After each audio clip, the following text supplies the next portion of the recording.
intentamos mejorar tu inglés. Siempre digo lo mismo, joder.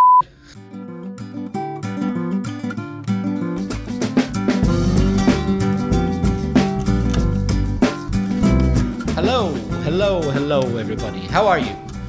This is Aprender Inglés con Rezi Craig, episode 34. Hi Craig. Hi Reza, how you doing? I'm fine. If you are a new listener to the podcast, si estáis escuchando por la primera vez, welcome to everybody. En este podcast intentamos mejorar tu inglés y subirlo al siguiente nivel. We have some feedback, Reza. Manen from Huesca, who says, hello, thank you for your podcasts, especially this one. I live in Huesca at the Pyrenees, but I usually go to Madrid to see my family. And there I knew some people from Galgos 112. She probably means I met some people because know and meet is the same word in Spanish, isn't it? Conocer. Yeah. What's the difference between I would say that to meet can be for the first time. You can meet a new person, but you can also meet someone you already know. That's true. You meet them in the street or you meet them for dinner, meet them for a drink. But the verb to know can only mean knowledge which is previously in your mind. So when did I meet you? You met me in 1998. So how long have we known each other? Ooh, what's that? 16 years? Yeah, must be getting on for 16 years. That's right. So I met you 16 years ago. First time. In the British Council. Right. And we've known each other for 16 years. Yeah. Known because it's not new. Right. That's right. However, you can also use meet to mean quedar con alguien que ya conoces. For example, Craig, can I meet you tomorrow at 2 o'clock? Yeah, let's meet and have a beer. That's also meet. Even though it's not the first time, it's una quedada. But what manen means is I met some people from the Galgos 112. Yeah. I love dogs. And especially galgos. Me too. We both do. And especially Berta. Especially Berta. And if you want to hear more about Berta, I'll put the link to the episode about Berta. You can even see a photograph of her.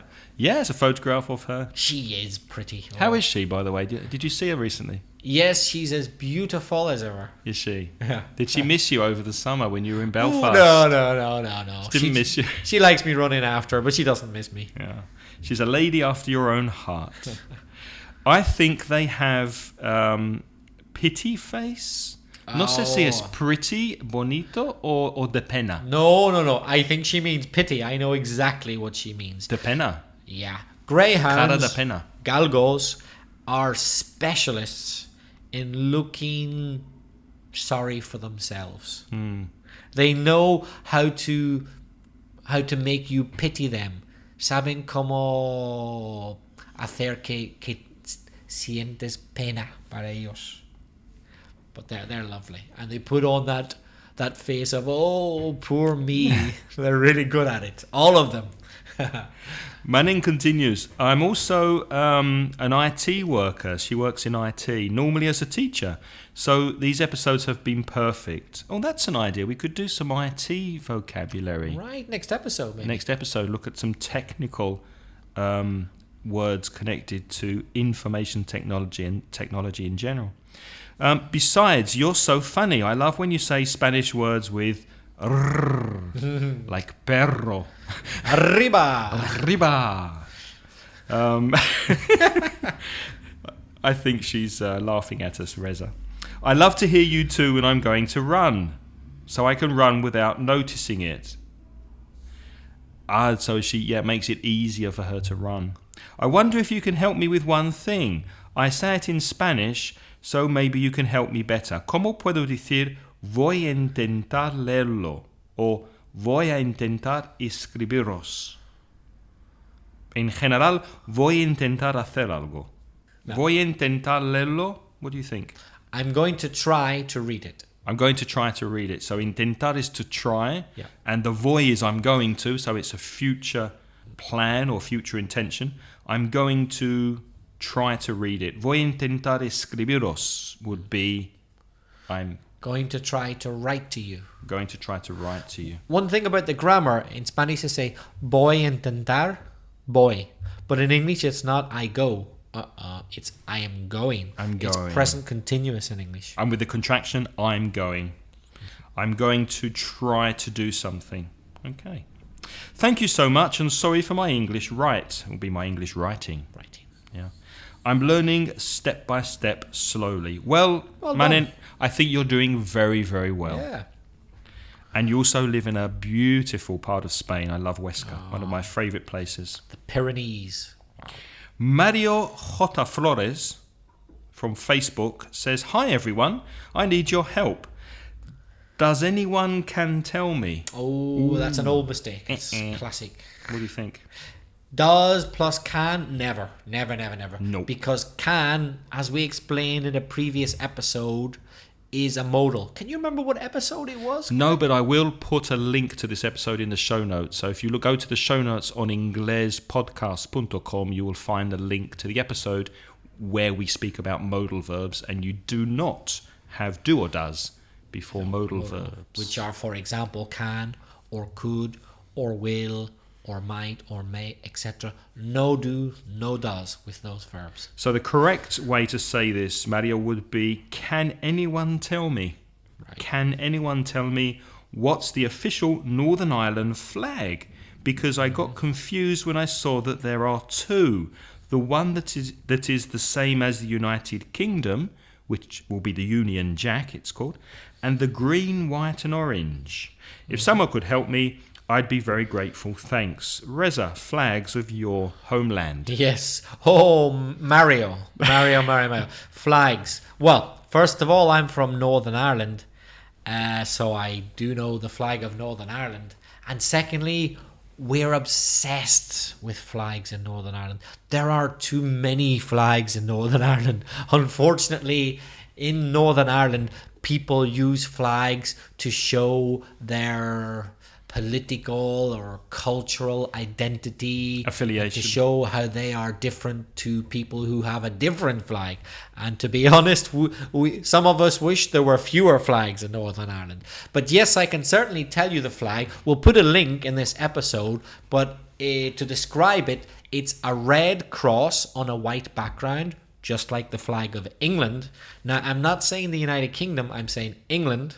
A red cross on a white background. But the Northern Ireland flag has an addition, a 6-pointed white star in the middle. A star with 6 points? Yeah. I didn't know that. Yeah, because there are 6 counties in Northern Ireland. 6 condados, so a point for every county. And then in the middle of that star, there is a red hand. That's right, a red hand. That's known as the Red Hand of Ulster. Ulster is the northern part of Ireland. Ireland is divided into 4 provinces, and the northern province is called Ulster. Now, I'll give you a quick summary of the story of the Red Hand of Ulster, because it's a good story. It's an ancient, a very, very old Celtic mythology story. That means probably not true. And the story is that many, many years ago, centuries ago, no one owned or controlled Ulster, the northern part of Ireland. More or less what's Northern Ireland these days, plus a little bit more. That's more or less Ulster. So, what happened? These kings said, we'll have a race. Whoever gets to Ulster first owns it. Because nobody owns it yet. And they agreed, okay, first there. That sounds like a land grab, like they used to do in America at the end of the 1800s, where they would get horses and carts and they would race, and the first person there to put a piece of wood on the land was their stake. So they owned that land. Exactly, like a land grab. Yeah. Only this is a land grab with a twist. They said, okay, whichever one of us gets there first wins it. Now, there was a river to cross, so they got up to the river, and then one of the kings had the idea, I will cut my hand off and throw it across the river, and then I will be there first. You're joking. That's what he did, according to the story. So he cut his hand off. Now, don't try this at home, listeners. If you cut your hand off, it will bleed a lot. It will become very red. Therefore, we have the Red Hand of Ulster. It was thrown across the river, landed in the territory, and that king, now with only one hand, said, "Okay, it's mine." That's the story of the Red Hand of Ulster.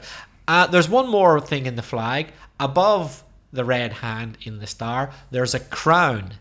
That's the controversial part of the flag. Controversial means polemico, controvertido. People agree and disagree about it. It's controversial because the crown represents loyalty to the crown of the United Kingdom. The Queen. The Queen at the moment. Yep, could be a king. Happens to be a queen at the moment. As you can imagine, in Ireland, a lot of people aren't happy about that. So the crown part causes a lot of problems. Yeah, so, sure. Mario, I checked up a little bit. I did a bit of research to answer your question. Apparently, the flag of Northern Ireland stopped being official in about 1973. So we have a flag, but it lost its official status when the government was disuelto, in 1973. So Reza, what on official occasions and official events, what flag do they use? Well, apparently, I had to check this myself. In Northern Ireland itself, on official buildings, on official days, they use only the British flag, which is the Union Jack. Yeah. That flag that everybody knows, the flag for all of the United Kingdom. But Northern Ireland has a flag, just that it has lost its official status because nationalist Catholic people in Northern Ireland, well, not all Catholics are nationalists, but most Catholics are nationalist, most Protestants are unionist.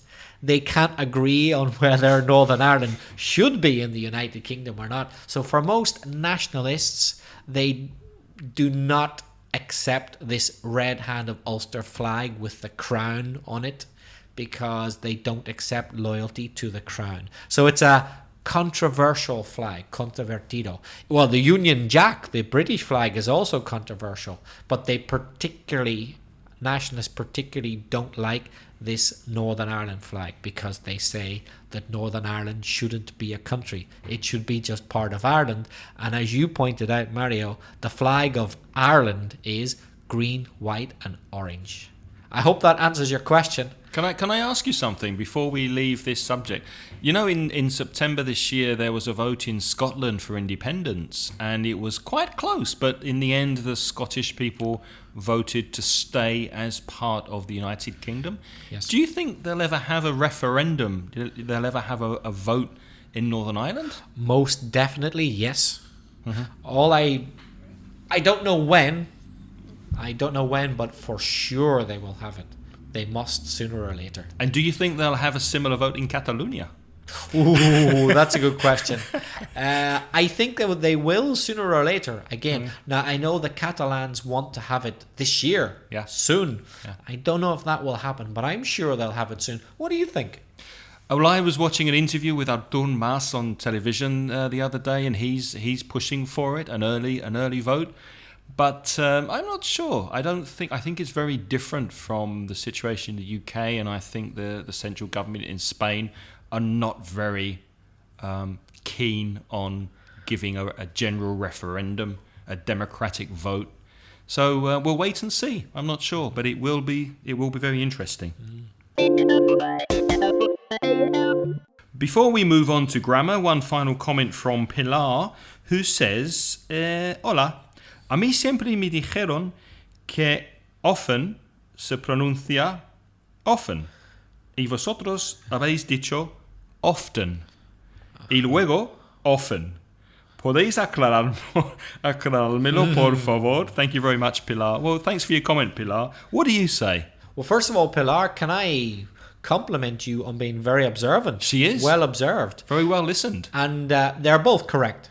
You can say are. often or you can say often. What do you say? I'm fairly sure that I always say often. I pronounce the t. And that's where the confusion comes from, because I say often. So there you go, Pilar. Reza says often. I say often. I'm from London. Reza's from Belfast. Both are correct. It doesn't matter. So you choose. Can I do another test, Craig? Go on. I haven't prepared this with Craig in advance. Craig, the third day of the week in English. Say it. Wednesday. See, I would say Wednesday. I say a D, you don't really say a D. Say it again. Wednesday. You don't say that. I do. Say it again. Wednesday. Really? Yeah. I never noticed. Wednesday. Again? Wednesday. Wednesday. Wednesday. Wednesday. Well, actually, I'd say Wednesday. I'd say the E at the end. I wouldn't say day. I'd say E. I'd say Wednesday. I'll see you Wednesday. Wednesday. Wednesday. So we say that word quite differently as well. We do? Moving on to our grammar section on this podcast, and over to you, Reza, with the word will, which I think we mentioned before a few episodes ago when we spoke about the future, didn't we? We spoke about present continuous for the future, going to for the future, will for the future, and the differences. If you want to listen to that, I will put a link in the show notes at inglespodcast.com, so you can go there and be directed to that episode. But what would you like us to point out with will, Reza? Well, Craig, will is not a straightforward, no es simple. It's not a straightforward word. It's quite a complicated word in English, will. Most Spanish people overuse the word will. They use it more often than they should. For example, as Craig has pointed out, if you're talking about plans for tomorrow, you say going to or present continuous. For example, tomorrow I'm going to meet my grandmother. It is wrong to say tomorrow I will meet my grandmother. It's wrong. That is not the correct use of will. But it's very common for Spanish speakers to use will. Very, very common. I will go to a disco. I will study English this morning. I will go shop. If it's a plan, if it's an arrangement, it's much more common to use the present continuous for the future. Yes, will is not usually correct for that. So it's a typical mistake. So when do we use will? Okay, well, let's talk about the word will first. What it is. It's an auxiliary verb. An auxiliary modal verb. An auxiliary modal verb, yeah. It's not a normal verb like stop, eat, go. It's a modal or a modal auxiliary. Like all modal verbs, such as can, etc., there's no S at the end. So I will, you will, he will. There's no he wills. No S because it's a modal. Just like I can, you can, he can, not he cans. Okay, so it's a modal or a modal auxiliary. I'm sure you're familiar with the negative form of will, not won't is the contraction. People often forget that. W-O-N''T. So when do we use will or negative won't or will not? Well, Craig, you have actually used it already today. You asked me, I think your words were the following. Do you think there will be a referendum in Catalonia? Mm-hmm. And I said I wasn't sure. As a prediction. Okay. Future prediction. That's my first use of will. I said, do you think there'll be a referendum? Do you think there'll be a vote? Exactly. Yeah. You're asking me to predict about the future. And you're asking me to predict with no clear evidence. Going to can also be for a future prediction, but that's more for when there's evidence. For example, imagine I see a big, horrible black cloud up in the sky and it's really windy.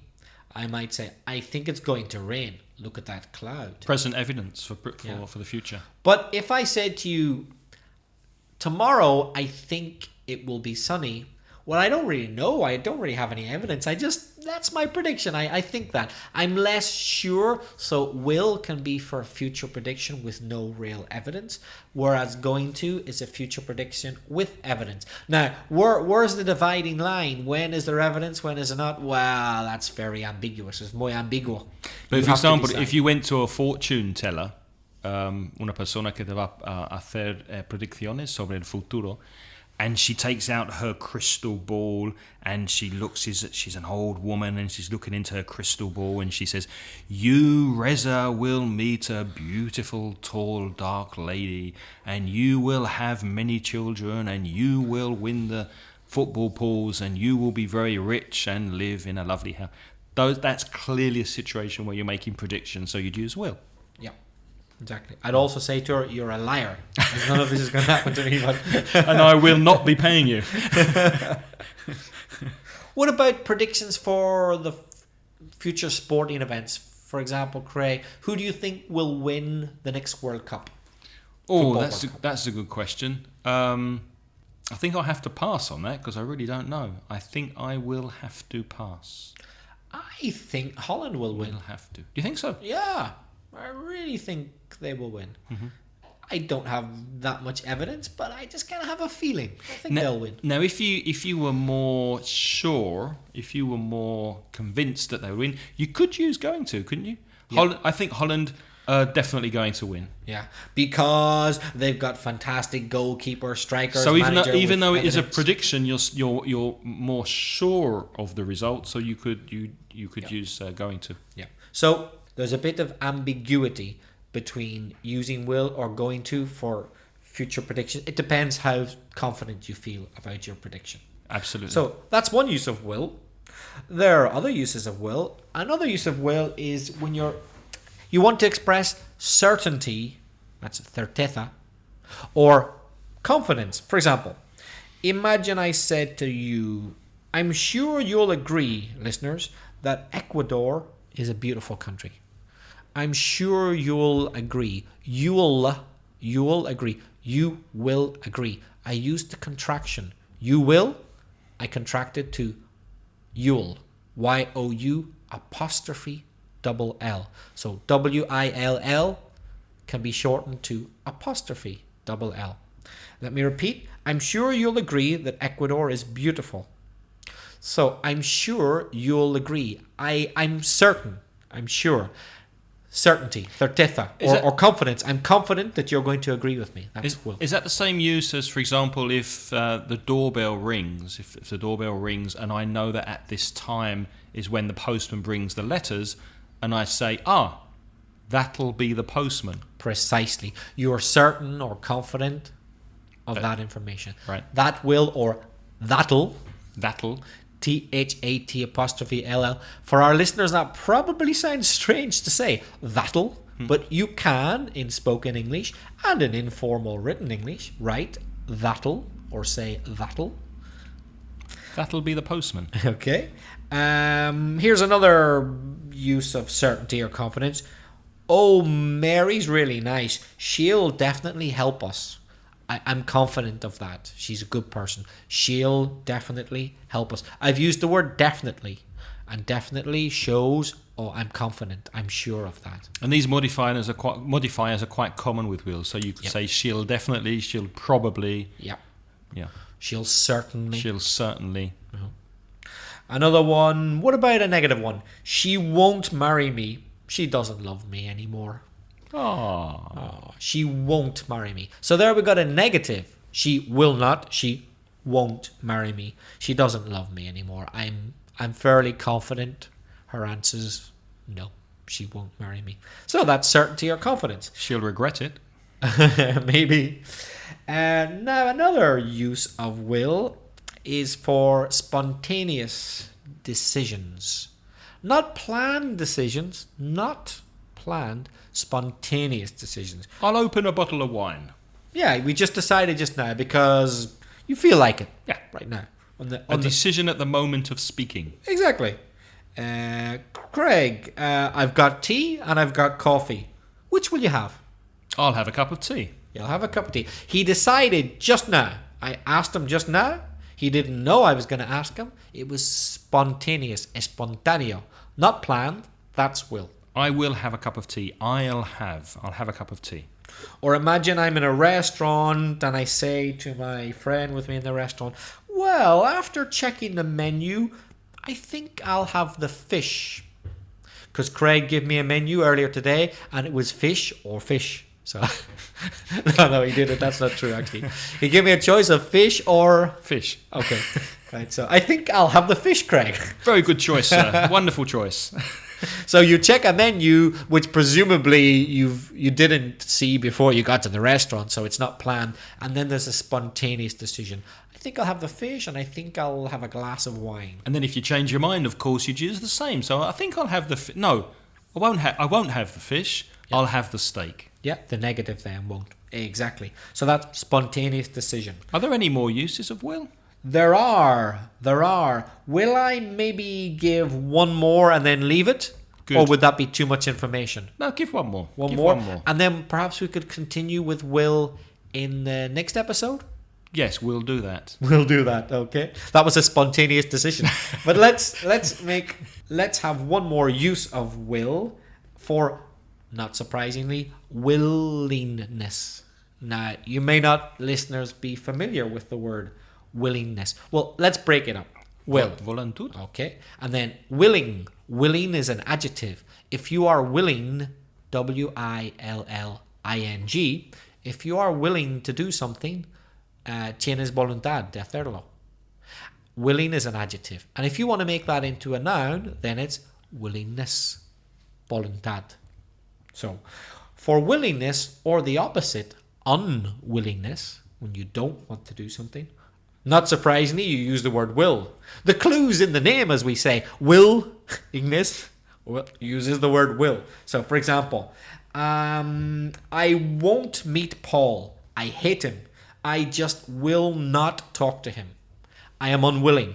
No tengo voluntad. No quiero. No me apetece.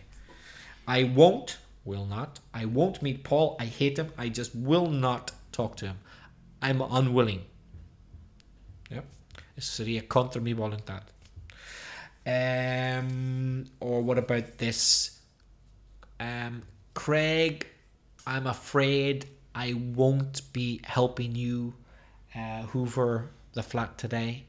I just don't feel like it. You're not willing to do it. I'm not willing to do it. I'm too tired. Sorry about that. I'll wait until next time you come. I'll do what I normally do.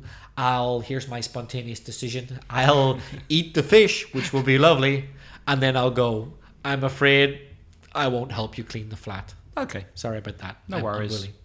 I'll ask you next time. Okay.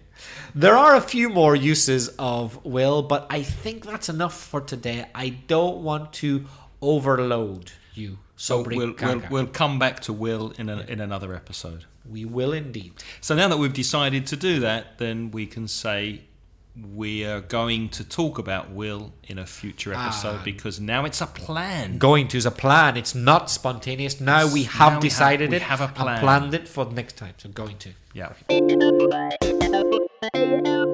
Moving on to vocabulary, and as I said last episode, I was travelling this summer and I was lucky enough to go to Australia where I found some lovely Australian colloquialisms.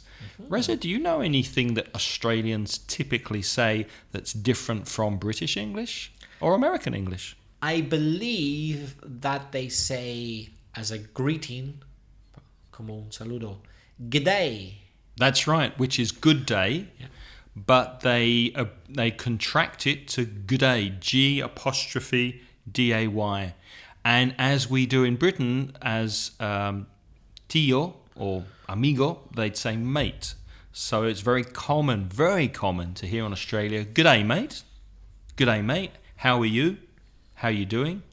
Which is really quite informal, but that's the way Australians are. They're generally informal, aren't they? They're very informal, which I loved. They're very informal. They don't have the class system that we have in Britain. So everybody on any level is pretty much the same, and it's very common to walk into a business meeting or to meet somebody perhaps who's your superior, and they'll say, "Good day, mate." And I love that. Another thing they say is, "No worries, mate." Yeah. No es importante, no problem, no hay ningún problema. The Australian equivalent is no worries. Although people in Britain do say that as well, but just not as much. They do, and I'm not sure, but I think they may have taken it and adopted that expression from the Australians. What about, Craig, one which I hear a lot on TV shows, but I don't know if people really say it. It may be a stereotype. Fair dinkum. Fair dinkum. I'm not sure. Well, if you're not sure, then it's probably just a stereotype because you would have heard it. No, I've heard it, but I'm not sure what it means. Just like, as we would say in Ireland, fair play. Fair play. Which kind of means like, yeah, that's all right, whatever, don't mind, go ahead, do that. Yeah. There is this idea in Australia of giving everybody a fair go, a fair crack at the whip, as we would say in English, a fair try. So yeah, fair dinkum. Have you heard this one? Good on ya. Yes. Good on ya, mate. And we say it in Ireland as well. We probably got it from the Australians, and we say it quite a bit now. You'd say good on you. What would you mean if you said that in Ireland? Well done. Or you did something that you should be proud of. Good on you. Right. In Australia, they'd use it that way, but it has a wider use. It could also mean cheers. It could mean thank you. Thanks very much. Or, as we'd say in Britain, nice one. Good on you. So it has a much wider use, and it's very, very common. I think you'll like this one. Do you know what they call flip-flops in Australia, which are chanclas in Spanish? I have no idea. Flip-flops. You know no idea. The ones you wear at the beach? Yep. Thongs. Really? Tangas. Oh, no, I can see problems arising from that. Have you got your thongs for the beach? Oh, right. I'm glad you've warned me about that. It's interesting, eh? Yeah. Because thong is, in Spanish, what? Tanga? Thongs are tangas in Spanish. Underwear, a type of underwear. So you don't go to the beach without your thongs. Do Australians often say, you rotten mongrel? Or is it another stereotype? I didn't hear that. No, I didn't hear that. That may be through films or something, but no, I didn't hear it. A final expression, pokies. Any idea what pokies might be? Let me think. Pokies. It isn't an ice cream, is it? No. If you go into a bar or a pub in Australia, and they're very commonly called hotels, you would probably see pokies. And what are pokies? They are slot machines. You know the ones you have in bars in Spain where you'd put money in a slot and you'd play and gamble. Was there pokies? So you play the pokies. That's a very common expression, to play the pokies. I would never have guessed that. I didn't know that.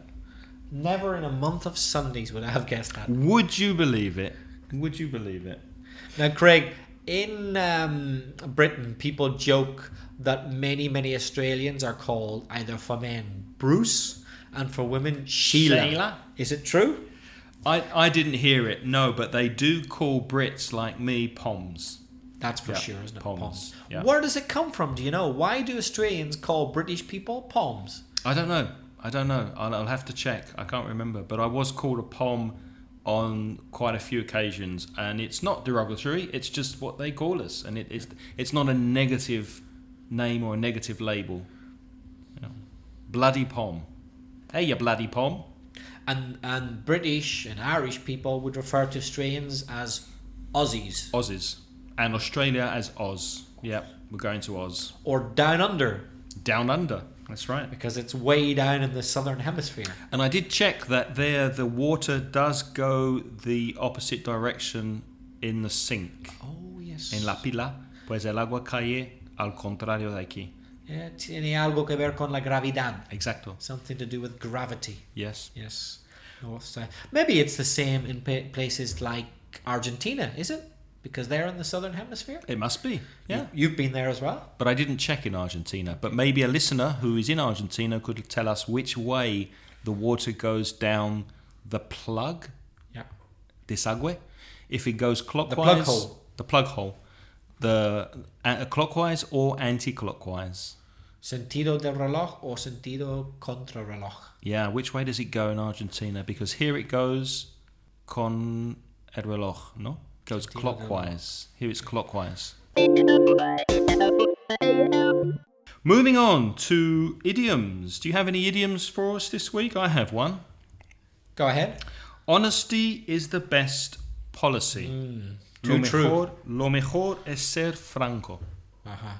True that. Yeah. Honesty is the best policy. Yeah. And do you have any? No?